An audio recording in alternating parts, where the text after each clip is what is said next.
In this video, I'll be demonstrating a stretch for the pectoralis major muscle. Stretching the pec major is very important, especially when we're talking about rounded shoulders and poor posture.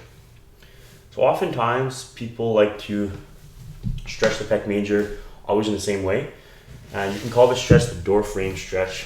So you'll see people often do sort of this one where they go into a door frame or a wall, they anchor their hand, and then they rotate away from it.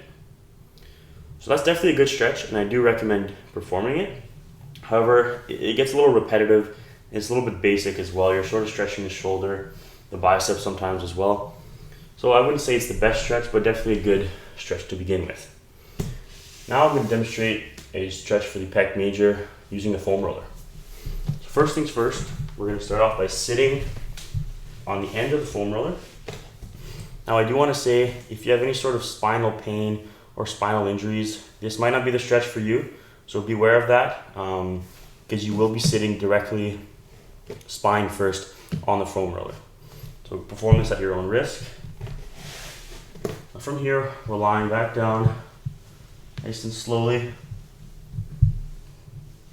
making sure that the head is supported. So I'm going to scoot down a little bit. From there, I want to have a nice bend at the knees and try to get as comfortable as possible. From here, I'm going to bring the arms out at 90 degrees and try and relax the muscles as much as possible, and almost try to get my elbows to touch the ground.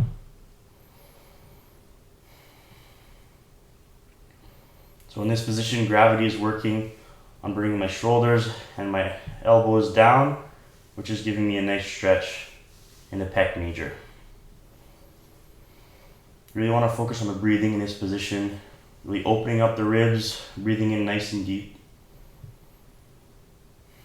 and trying to let those arms drop. From here, if you'd like to progress the stretch, make it a little bit more difficult, you can always increase the angle. So here I was at about 90.